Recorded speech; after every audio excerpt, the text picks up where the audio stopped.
Hello అండి. ఈ వీడియోలో 'romance of the little forest' drama part 2 చూడబోతున్నాం. హీరోయిన్ సీక్రెట్ అకౌంట్ నుండి హీరోకి కావాల్సిన ప్లాంట్ శాంప్లింగ్స్ ఫోటో పోస్ట్ చేశాక హీరో ఆ ఫోటో చూసి ఆమెకు మెసేజ్ చేస్తాడనమాట. ఈ ఫోటో ఎప్పుడు తీశారో, ఎక్కడ తీశారో అని డీటెయిల్స్ అడుగుతాడు. హీరోయిన్ రిప్లై ఇస్తుంది. లాస్ట్ వీక్ తీసామని చెప్పి ఆమె విలేజ్ డీటెయిల్స్ షేర్ చేస్తుందన్నమాట. ఆ నెక్స్ట్ మార్నింగ్ హీరోయిన్ లామే బ్రాండ్ వీడియో అడ్వర్టైజ్మెంట్ ఎడిట్ చేసి హీరోతో మీట్ అయ్యి డిస్కస్ చేయడానికి కాలేజ్ క్యాఫ్టేరియాలో వెయిట్ చేస్తూ ఉంటుంది. అప్పుడే అక్కడికి లామే బ్రాండ్ సీఈఓ వచ్చి హీరోయిన్కి టెస్ట్ ప్రోడక్ట్స్ ఇస్తాడనమాట. అలా ఆమెతో కూర్చొని మాట్లాడుతూ ఆమెతో మిస్బిహేవ్ చేయడానికి ట్రై చేస్తాడు అతను. సో ఆమె అక్కడ నుండి వెళ్ళిపోబోతుంటే అతను ఆమెను స్టాప్ చేసి, ఏంటి నేను అడుగుతుంటే నో చెప్తున్నావు, ఇంటి దగ్గర డ్రాప్ చేస్తానంటుంటే వినట్లేదేంటి, ఇలా చేస్తే నీకు ఈ బ్రాండ్ ఆఫర్ పోతుంది, అర్థం కావట్లేదా అంటే హీరోయిన్, మీలాంటి వాళ్ళతో వర్క్ చేయడం నాకు ఇష్టం లేదు, ఈ బ్రాండ్ ఆఫర్ పోయినా పర్లేదని చెప్పి అక్కడ నుండి వెళ్ళిపోబోతుంటే అతను ఆమె చేయి పట్టుకుంటాడనమాట. అప్పుడే అక్కడికి హీరో వచ్చి ఆ సీఈఓని తోసేస్తాడు. హీరోయిన్ వెంటనే హీరోని పక్కకు లాగి, ఏంటి అతనితో గొడవ పడుతున్నావు, మీ ల్యాబ్ ఇన్వెస్ట్మెంట్ పోతుందంటే హీరో, ఇలాంటి వాళ్ళ మనీ నాకు అవసరం లేదని చెప్పి ఆ సీఈఓని తిడతాడనమాట. అప్పుడు అతను, ఏంటి మీ ఇద్దరు కలిసి నాతో గొడవ పడుతున్నారు, నేనే రివర్స్లో ఆమె పైన కేసు పెట్టగలుగుతాను, ఒక చిన్న బ్యూటీ ఇన్ఫ్లుయెన్సర్ ఒక ఆఫర్ కోసం నా దగ్గరకు వచ్చి నాతో గొడవ పడుతుందని చెప్పి అంటాడు. అప్పుడు హీరో, ఈ క్యాఫ్టేరియా మొత్తం సీసీటీవీ కెమెరాస్ ఉన్నాయి, జరిగిందంతా అక్కడ రికార్డ్ అయి ఉంటుంది, ఎవరెవరిని హెరాస్ చేశారో వీడియో చూస్తే అర్థమవుతుంది, మేము కూడా కేసు పెట్టగలుగుతామని చెప్పి ఆ సీఈఓతో అంటాడనమాట. సో ఆ సీఈఓ కామ్గా అయిపోతాడు. నెక్స్ట్ డే హీరోయిన్ జిన్ దగ్గరికి వెళ్ళి సారీ చెప్తూ, సారీ నా వల్లే లామే బ్రాండ్ ఆఫర్ పోయింది, ఇలా జరుగుతుంది అనుకోలేదు అని అతనితో చెప్తూ ఉంటే అతను, ఏం పర్లేదు, ఈ బ్రాండ్ కాకపోతే ఇంకొక బ్రాండ్ వస్తుంది, నువ్వేం ఫీల్ అవ్వద్దు, అయినా అలాంటి వాళ్ళతో వర్క్ చేయడం నాకు కూడా ఇష్టం లేదు అని చెప్తాడు. ఆ తర్వాత హీరోయిన్ వేరే బ్రాండ్ అయిన క్విన్జిన్ ఫోటోషూట్ అటెండ్ అవ్వడానికి వెళ్తుందనమాట. అక్కడ వీడియో షూట్ చేశాక ఆ వెడ్డింగ్ డ్రెస్ని ఇంటికి ప్యాక్ చేసుకొని తీసుకెళ్ళబోతూ ఉంటుంది తను, వేరే ప్రమోషన్ వీడియో కోసం అని చెప్పి. అప్పుడే అక్కడికి హీరోయిన్తో పోటీ పడే వేరే మోడల్ వచ్చి, ఆ డ్రెస్ నీకన్నా నాకే బాగా సెట్ అవుతుంది, మన ఇద్దరం డ్రెస్సెస్ ఎక్స్చేంజ్ చేసుకుందాం అని అడుగుతుంది. హీరోయిన్కి కోపం వచ్చి, ఆ డ్రెస్ నా కోసం ప్రిపేర్ చేసింది, నీకెలా సెట్ అవుతుంది, అయినా ఆ డ్రెస్లో నేను ఆల్రెడీ వీడియో షూట్ చేశాను, నీకు సెకండ్ హ్యాండ్ డ్రెస్సెస్ అంటే అంత ఇష్టమా అని చెప్పి హీరోయిన్ అక్కడ నుండి వెళ్ళిపోతుంది అనమాట. ఇంటికి వెళ్ళి ఆ డ్రెస్తో ప్రమోషన్ వీడియో షూట్ చేసి చాలా హ్యాపీగా ఫీల్ అవుతూ ఉంటుంది. అప్పుడే ఆమెకి వాళ్ళ పేరెంట్స్ కాల్ చేస్తారు. యూమెరిన్, నిన్ను చూడ్డానికి మేము సిటీ రాలేము, ఎవరో ఒక గెస్ట్ మన హోమ్ స్టేని 1 month బుక్ చేసుకున్నారు, సో నిన్ను నీ బాయ్ ఫ్రెండ్ని మేము ఇప్పుడు వచ్చి కలవలేము అని చెప్తారు. హీరోయిన్ అది విని చాలా హ్యాపీగా ఫీల్ అవుతుంది. దేవుడే పంపించాడా ఈ రిచ్ గెస్ట్ని, ఎవరు అతను 30 days మా హోటల్ని బుక్ చేసుకున్నారని మనసులో హ్యాపీగా ఫీల్ అవుతూ, ఏం పర్లేదు మా, మీరు నెక్స్ట్ టైం వచ్చినప్పుడు కలవచ్చు, మీరు మీ వర్క్తో బిజీగా ఉండండి, నా బాయ్ ఫ్రెండ్ని నేను తర్వాత పరిచయం చేస్తాను అని చెప్తుంది ఆమె. అప్పుడే ఆమెకి జిన్ కాల్ చేస్తాడనమాట. యూమెరిన్, ఇవాళ షూట్ చేసిన వీడియోలో నీ సీన్స్ అన్నీ వాళ్ళు కట్ చేసేశారు, అది చూసి ఏం ఫీల్ అవ్వద్దు, అనుకోకుండా ఆ లామే బ్రాండ్ సీఈఓ స్విన్ షేర్స్ని కూడా కొనేశారు, సో అతని ఇన్ఫ్లుయెన్స్ యూస్ చేసి మనల్ని ఇలా ఇబ్బంది పెట్టాలని చూస్తున్నాడు, ఆ వీడియో చూసి నువ్వేం ఫీల్ అవ్వద్దు, నీ క్లిప్స్ ఏం లేవని అని చెప్తాడు. వీడియో షూట్లో అసలు ఆమె క్లిప్స్ లేకపోవడంతో హీరోయిన్ అది చూసి చాలా బాధపడుతూ ఉంటుంది. ఆమె ఇంతకుముందు బాత్ టబ్లో ట్యాప్ తిప్పేసి మర్చిపోయి ఉంటుంది అనమాట. సో వాటర్ అంతా ఓవర్ఫ్లో అయిపోయి ఉంటుంది. అవి వుడెన్ హౌసెస్ కాబట్టి ఫస్ట్ ఫ్లోర్లోనే హీరో ఇంటి దగ్గర రూఫ్ అంతా ఆ వాటర్ వల్ల డ్యామేజ్ అవుతూ ఉంటుందన్నమాట.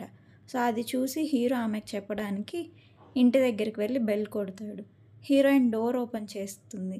ఆమె వెడ్డింగ్ డ్రెస్లో ఉండడంతో అది చూసి హీరో ఒక్క సెకండ్ షాక్ అవుతాడనమాట. హీరోయిన్ నవ్వుతూ, ఏంటి ఇంత నైట్ టైం వచ్చి బెల్ కొట్టారు, నన్ను మిస్ అవుతున్నారా అంటుంది. అప్పుడే పక్కనున్న నైబర్స్ వాళ్ళని చూసి, ఏంటి వెడ్డింగ్ డ్రెస్లో గొడవ పడుతున్నారా, ఏదైనా ఉంటే లోపలికి వెళ్ళి డిస్కస్ చేసుకోండి, ఇలా బయట ఉండి గొడవ పడొద్దు అంటారు. వాళ్ళకి ఆన్సర్ చేయలేక హీరో లోపలికి వచ్చి డోర్ వేస్తాడనమాట. అతను లోపలికి వచ్చి హీరోయిన్తో చెప్తాడు, ట్యాప్ తిప్పి మర్చిపోయినట్టున్నావు, వాటర్ అంతా నా ఇంటి దాకా వచ్చి డ్యామేజ్ అయ్యింది అని చెప్తాడు. సో ఆమె వెంటనే పరిగెత్తు వెళ్ళి ట్యాప్ క్లోజ్ చేయడానికి ట్రై చేస్తూ ఉంటుంది. బట్ ఆ ట్యాప్ బ్రేక్ అయిపోతుంది అనమాట. ఆ వాటర్ అంతా ఆమె డ్రెస్ పైన పడిపోయి మొత్తం డ్యామేజ్ అయిపోతుంది. హీరో ఆమెకు హెల్ప్ చేయడానికి లోపలికి వస్తాడు. బట్ ఆమె బయటకు వెళ్ళిపోమని చెప్పి డోర్ వేస్తుంది. సో హీరో కిచెన్లోకి వెళ్ళి వాటర్ ఇన్లెట్ని క్లోజ్ చేయడానికి ట్రై చేస్తాడనమాట. అది క్లోజ్ చేసి అతను వచ్చేసరికి హీరోయిన్ ఫుల్ డ్రెస్ అంతా తడిచిపోయి అలా నిల్చో ఉంటుందన్నమాట. అతను సరే అని వెళ్ళిపోతూ ఉంటే హీరోయిన్ డ్రెస్ జిప్ తీయడానికి నా వల్ల కావట్లేదు, ప్లీజ్ హెల్ప్ చేయండి అని మళ్ళీ అడుగుతుంది. సో హీరో ఇంకా తప్పక ఆ డ్రెస్ జిప్ తీసి ఆమెకి హెల్ప్ చేస్తాడనమాట. అతను వెళ్ళిపోబోతుంటే ఆమె లేదు ఇక్కడే ఉండని చెప్పి డోర్ క్లోజ్ చేసి ఆమె ఇంట్లోకి వెళ్ళి డ్రెస్ చేంజ్ చేసుకొని ఆ తర్వాత హీరోని బయటికి రమ్మంటుంది. ఆ తర్వాత సారీ చెప్తూ ఇప్పుడు పదం మీ ఇంటికి వెళ్ళి చూద్దాం, నా వల్ల మీ ఇంటికి ఎంత డ్యామేజ్ అయిందో అంటుంది. కిందకి వెళ్ళి హీరో వాళ్ళ ఇంట్లో చూస్తుందన్నమాట. రూఫ్ అంతా డ్యామేజ్ అయ్యి ఉంటుంది. ఆమె మనసులో తిట్టుకుంటూ ఉంటుంది, అనవసరంగా ఇలాంటి పనులన్నీ చేశాను, ఇప్పుడు ఈ డ్యామేజ్ కాస్ట్ ఎంత అవుతుందో అని బాధపడుతూ ఉంటుంది. హీరోకి సారీ చెప్తూ డ్యామేజ్ అంతా ఎంత అవుతుందో ఎస్టిమేట్ చేసి నాకు చెప్పండి, నేను లాస్కి మొత్తం పే చేస్తానని చెప్పి తిరిగి ఇంటికి వస్తుందన్నమాట. ఆ తర్వాత వాళ్ళ ప్రెసిడెంట్ జిన్కి మెసేజ్ చేస్తుంది, నేను ఇవాళ ఒక్క రోజులోనే చాలా అప్పులైపోయాను, ఆ వెడ్డింగ్ డ్రెస్ కాస్ట్యూమ్ కూడా పాడైపోయింది, దానికి డ్యామేజ్ పే చేయాలి, ప్లస్ నేను ఇంకా డ్యామేజ్ చేశాను దానికి పే చేయాలి, నువ్వే నాకు ఏదైనా వర్క్ చూపించు, మనీ ఎలా సంపాదించాలో నువ్వే చెప్పు అని అడుగుతుంది అనమాట. సో అతను రిప్లై ఇస్తాడు, ఒక ఆఫర్ ఉంది బట్ అది మీ విలేజ్లోని టీ ప్లాంటేషన్లో షూట్ చేయాలి, నువ్వు విలేజ్కి వెళ్తే మీ పేరెంట్స్కి నువ్వు టీచర్ కాదని తెలిసిపోతుంది కదా, సో నువ్వు అది చేయలేవులే అని చెప్తాడు. ఆమె లేదు నేను చేస్తాను అంటుంది. సో హీరోయిన్ యాడ్ షూట్ కోసం వాళ్ళ విలేజ్కి బయలుదేరుతుంది అనమాట.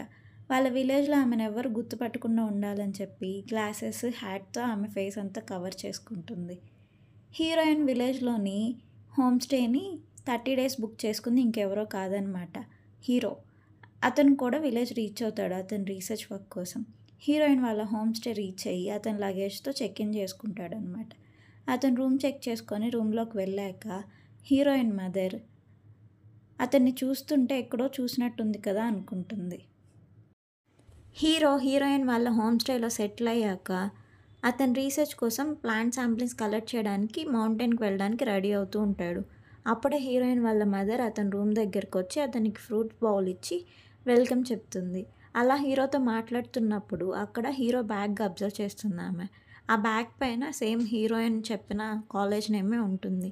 తను వెంటనే కిందకు వచ్చాక హీరోయిన్ బ్రదర్ అండ్ వాళ్ళ ఫాదర్తో చెప్తూ ఉంటుంది, నేను చెప్పాను కదా ఇందాక వచ్చిన అతన్ని చూస్తే ఎక్కడో చూసినట్టుందని అనిపించిందని, అతను సేమ్ మన యూమెరన్ వర్క్ చేస్తున్న కాలేజ్లోనే వర్క్ చేస్తున్నాడు, అతని బ్యాగ్ పైన నేను యూనివర్సిటీ నేమ్ చూశాను అని చెప్పి లాస్ట్ టైం హీరోయిన్ వీడియో కాల్లో హీరోయిన్ చూపించినప్పటి స్క్రీన్ షాట్ ఆమె చూపిస్తూ, చూడండి వెనుక నుండి చూస్తే సేమ్ ఇప్పుడు వచ్చిన అతను యూమెరన్ బాయ్ ఫ్రెండ్ లాగే ఉన్నాడని చెప్తూ ఉంటుంది. అప్పుడు హీరోయిన్ బ్రదర్ అలాంటిదేం అయ్యుండదు, అది నిజమై ఉంటే యూమెరన్ మనకు కాల్ చేసి చెప్తుంది కదా ఆమె బాయ్ ఫ్రెండ్ మన విలేజ్కి వస్తున్నాడని అంటాడు. సరే అది నిజమో కాదో ఇప్పుడే కనుక్కుందాం అని చెప్పి హీరోయిన్ మదర్ హీరోయిన్కి కాల్ చేస్తుంది. బట్ హీరోయిన్ ఆ యాడ్ షూట్లో బిజీగా ఉంటుందన్నమాట. కాల్ లిఫ్ట్ చేసి నేను సెమినార్లో ఉన్నాను ఇప్పుడు మాట్లాడలేనని చెప్పి కాల్ కట్ చేసేస్తుంది ఆమె. విలేజ్లో heroine first day of shooting complete అవుతుంది. అటు హీరోయిన్ వాళ్ళ హోమ్ స్టేలో వేరే గెస్ట్ కూడా చెక్ ఇన్ చేస్తాడనమాట. అతని లగేజ్ అంతా తీసుకొచ్చి పెట్టాక అక్కడున్న హీరోయిన్ పేరెంట్స్తో ఇక్కడ జాంగ్యో అనే ప్రొఫెసర్ ఎవరైనా రూమ్ తీసుకున్నారని అడుగుతూ ఉంటాడు అతను. అప్పుడే అక్కడికి హీరో వస్తాడనమాట. హీరోని చూడగానే అతను, ప్రొఫెసర్ మీకోసమే నేను ఇంత దూరం వచ్చాను, ఈ ఇంటర్న్షిప్ సర్టిఫికేట్ పైన సైన్ చేయండి నేను వెళ్ళిపోతాను అని అడిగితే హీరో ఎక్స్పీరియన్స్ లేని వాళ్ళకి నేను సైన్ ఆఫ్ ఇవ్వను అని చెప్పి అక్కడ నుండి వెళ్ళిపోతాడు. వాళ్ళిద్దరు వెళ్ళిపోయాక హీరోయిన్ పేరెంట్స్ హీరోని చూసి same college same botany professor అంటున్నారు, ఇతను ఖచ్చితంగా యూమెరన్ బాయ్ ఫ్రెండ్ అయి ఉంటాడు, ఇప్పుడే నిజమేంటో తెలుసుకుందామని చెప్పి హీరోయిన్కి కాల్ చేస్తారు. లౌడ్ స్పీకర్ ఆన్ చేసి హీరోయిన్తో మాట్లాడుతూ ఉంటారు వాళ్ళు. అప్పుడే అక్కడికి హీరో మళ్ళీ వస్తాడు. అక్కడున్న ఫ్రిడ్జ్లో డ్రింక్స్ తీసుకోవడానికి ట్రై చేస్తూ ఉంటాడు అతను. ఇటు హీరోయిన్ పేరెంట్స్ హీరోయిన్తో, ఎక్కడున్నావు, నీ బాయ్ ఫ్రెండ్ ఏం చేస్తున్నాడు, మేమెలాగో సిటీకి రాలేకపోయాం. మీ ఇద్దరు వచ్చి మమ్మల్ని విజిట్ చేయొచ్చు కదా అని అడుగుతూ ఉంటారు. అప్పుడు హీరోయిన్ కవర్ చేస్తూ, అతను కొంచెం రీసెర్చ్ వర్క్ పైన బిజీగా ఉన్నాడు. బోటనీ ప్రొఫెసర్ అని చెప్పాను కదా! సో, శాంప్లింగ్స్ కలెక్ట్ చేసి రీసెర్చ్ చేయాలి. అందుకే బిజీగా ఉన్నాడని చెప్తూ ఉంటుంది.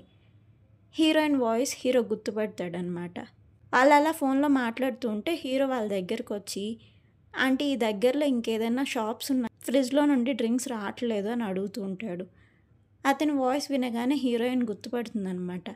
జాంగ్యూ వాయిస్ ఇక్కడ వినిపిస్తుందేంటి? అసలు ఇతను ఇక్కడ ఎందుకున్నాడు అనుకొని హీరోయిన్ ఫోన్‌లో వాళ్ళ వాళ్ళ మదర్‌ని అడుగుతుంది. ఎవరితో మాట్లాడుతున్నావు అని. వాళ్ళ మదర్ గెస్ట్‌తో మాట్లాడుతున్నా మళ్ళీ కాల్ చేస్తానని పెట్టేస్తుందనమాట.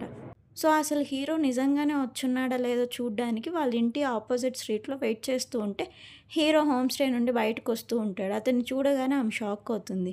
ఇతను ఇక్కడ ఏం చేస్తున్నాడు అనుకుంటుంది. హీరోకి ఎక్కడ ఆమె కనిపిస్తుందా అని చెప్పి హీరోయిన్ వెంటనే పరిగిస్తూ అక్కడి నుండి వెళ్ళిపోతుంది. ఆ తర్వాత ఆమె విలేజ్‌లో వాళ్ళకి ఇంకొక ఓల్డ్ హౌస్ ఉంటుందనమాట. అక్కడికైతే ఎవ్వరు రారని చెప్పి వెళ్ళి అక్కడే నైట్ అంతా స్టే చేస్తుంది. అది చాలా పాత ఇల్లు కాబట్టి మొత్తం డార్క్‌గా ఉంటుందనమాట. ఒక్కటే అక్కడే భయపడుతూ ఉంటుంది.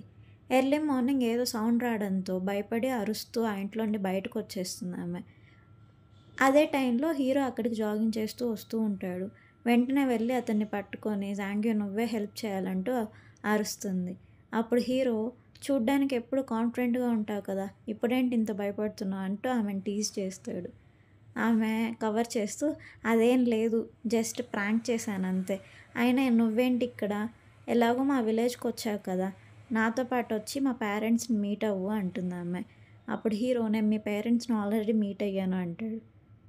ఆమె వాళ్ళు నా పేరెంట్స్ అని నీకెలా తెలుసు అంటే, అన్‌ఎక్స్‌పెక్టెడ్‌గా వాళ్ళ కూతురు ఫోన్‌లో మాట్లాడడం నేను విన్నాను అంటాడతను. సో, హీరోయిన్‌కి మొత్తం అర్థమవుతుందనమాట. ఎలాగో ఇంత దూరం వచ్చావు నాకొచ్చి హెల్ప్ చేయొచ్చు కదా! మా పేరెంట్స్‌కి నా బాయ్ ఫ్రెండ్ లాగా యాక్ట్ చేయొచ్చు కదా! అంటే హీరో హెల్ప్ కోసం ఇంకెవరినైనా చూసుకో అంటాడు. ఆమె ప్లీజ్ హెల్ప్ చేయొచ్చు కదా! కావాలంటే నీ రూమ్ రెంట్ మొత్తం తగ్గిస్తాను అంటుంది. హీరో నా దగ్గర డబ్బులున్నాయి నువ్వేం తగ్గించక్కర్లేదని చెప్పి అక్కడి నుండి వెళ్ళిపోతాడు. నెక్స్ట్ డే మార్నింగ్ మళ్ళీ హీరోయిన్ యాడ్ షూట్ కోసం రెడీ అవుతూ ఉంటుంది. ఆమె రెడీ అవుతూ ఉంటే వెనక నుండి హీరో రావడం చూసి అతన్ని పలకరివ్వడానికి ప్రొఫెసర్ అంటూ వెనక్కి తిరుగుతుంది. బట్ వెంటనే హీరో పక్కన వాళ్ళ మదర్‌ని చూసి ఆమె పరిగిస్తూ వెళ్ళి కాస్ట్యూమ్ వేసుకొని దాక్కుంటుందనమాట. హీరో అదంతా చూసి నవ్వుకుంటాడు. అప్పుడు హీరోయిన్ మదర్ ఇక్కడ ఏదో సీరియల్ షూటింగ్ జరుగుతున్నట్టుంది నేను వెళ్ళి చూసొస్తాను అంటూ హీరోయిన్ ఉన్న వైపు వెళ్ళబోతూ ఉంటుంది. సో, హీరో వెంటనే అండ్ మౌంటైన్ వైపు ఎటు వెళ్ళాలో నాకు కొంచెం ఎక్స్‌ప్లెయిన్ చేయండి. నాతో పాటు రండి. ఫస్ట్ టైం కదా దారి గుర్తులేదు అని అడుగుతాడు. సో, వాళ్ళిద్దరూ వేరే వైపు వెళ్ళిపోతారనమాట. వాళ్ళు వెళ్ళిపోయాక హీరోయిన్ ఆ కాస్ట్యూమ్ తీసి పర్లేదు జాంగ్యూ నా కోసం ఈ మాత్రం హెల్ప్ చేశాడు అనుకుంటుంది. విలేజ్‌లో ఇంకెన్ని రోజులు హీరోయిన్ ఇలా ఇబ్బంది పడుతుందో తర్వాత పార్ట్‌లో చూద్దాం. Thank you for watching.